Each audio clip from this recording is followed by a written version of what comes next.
मैं ऐसा मानती हूँ कि हम स्वयं अपने माता-पिता का चुनाव करते हैं।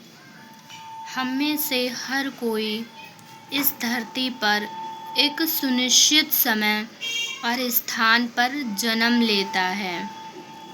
हम यहाँ एक विशेष पाठ पढ़ने के लिए आए हैं, जो हमें आध्यात्मिक विकास के पथ पर आगे बढ़ाएगा।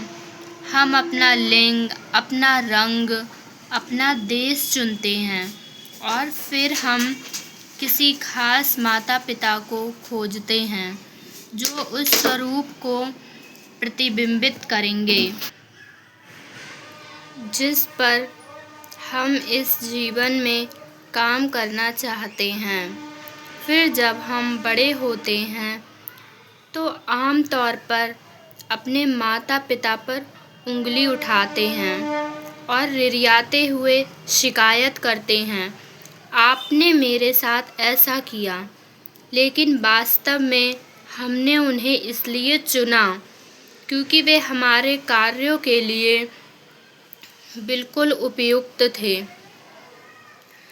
हमारे बचपन में ही सारी आस्थाएं स्थापित होती हैं और फिर उन्हीं आस्थाओं का अनुभव करते हुए जीवन में आगे बढ़ते हैं।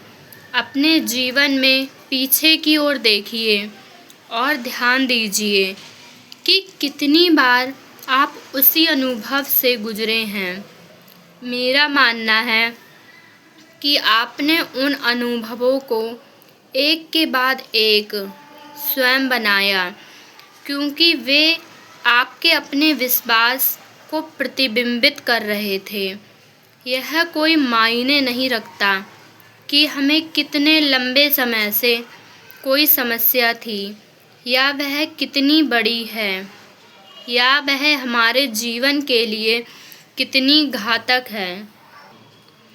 मानो या ना मानो, हम स्वयं अपने विचारों को चुनते हैं। हम आदत के अनुसार किसी विचार को बार-बार सोच सकते हैं, ताकि ऐसा ना लगे कि हम स्वयं विचार को चुन रहे हैं, लेकिन पहली बार विचार का चयन हमने ही किया था। हम कुछ खास विचारों को सोचने से इनकार कर सकते हैं। जरा ध्यान दीजिए कि आपने कितनी बार अपने बारे में सकारात्मक विचार लाने से इनकार कर दिया है। तो फिर आप अपने बारे में नकारात्मक सोचने से भी इनकार कर सकते हैं। मुझे ऐसा लगता है कि इस धरती पर जिस किसी को मैं जानती हूँ या जिसके साथ काम किया है, वह किसी न किसी तरह आत्मवंचना और अपराध बोध से ग्रस्त है। हम जितनी ज़्यादा आत्मवंचना और अपराध बोध रखते हैं, हमारा जीवन उतना ही बदतर होता है। आत्मवंचना और अपराध बोध जितना कम होता है, हमारा जीवन हर स्तर पर उतना ही बेहतर होता है। हम अतीत के प्रति अपना दृष्टिकोण बदल सकते हैं।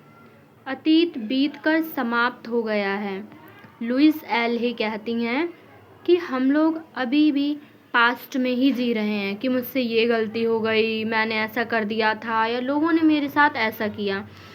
लेकिन अतीत बीतकर समाप्त हो गया है, अब उसका हमारे जीवन से कोई लेना देना नहीं है। वो सिर्फ और सिर्फ हमारे दिमाग में है, जीवन में नहीं। हम उसे बदल नहीं सकते। जो हो गया हम उसे नहीं बदल सकते हैं, परंतु हम अतीत के विषय में अपने विचारों को बदल सकते हैं। यह कितना मूर्खतापूर्ण है कि हम इसलिए वर्तमान में अपने आप को सजा देते हैं क्योंकि अतीत में काफ़ी पहले किसी ने हमें पीड़ा पहुंचाई थी। गहरे असंतोष की प्रवृत्तियों वाले लोगों से मैं अक्सर कहती हूँ, कृपया असंतोष को कम करना शुरू करें। अब वह अपेक्षाकृत आसान है। किसी सर्जन के छुरे के नीचे या मृत्यु शैया तक पहुंचने के खतरे का इंतज़ार ना करें, जब आपका डर से आमना सामना करना पड़ सकता है। जब हम घबराहट की स्थिति में होते हैं तो अपना दिमाग उपचार एवं सुधार पर केंद्रित करना कठिन होता है। हमें पहले ही डर को समाप्त करने पर समय लगाना होगा। यदि हम यह विश्वास चाहते हैं कि हम असहाय, पीड़ित हैं और अब कोई उम्मीद नहीं है, तो ब्रह्मांड भी इस विश्वास में हमारा साथ देगा और हम बर्बाद हो जाएंगे।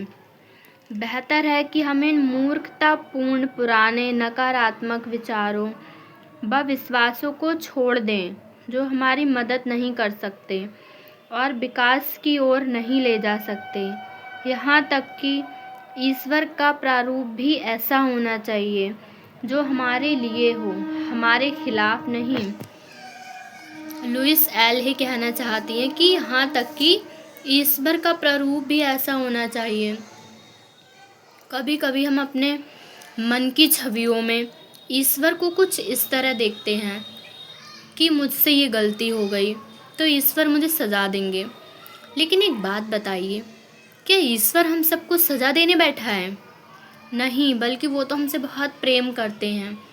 लेकिन हाँ, कर्मा का नियम अलग होता है। ईश्वर कभी किसी को सज़ा नहीं देते। उनके लिए तो सभी उनके बच्चे हैं, वो सबसे बहुत प्यार करते हैं। लेकिन हमारे कर्मा तो हमें सज़ा देते हैं। तो कर्म सोच समझ के कीजिए। कर्म सज़ा देते हैं, भगवान नहीं। जो हमारे लिए हो, हमारे खिलाफ नहीं। अर्थात ईश्वर हमारे लिए हैं, वो हमसे बहुत प्रेम करते हैं।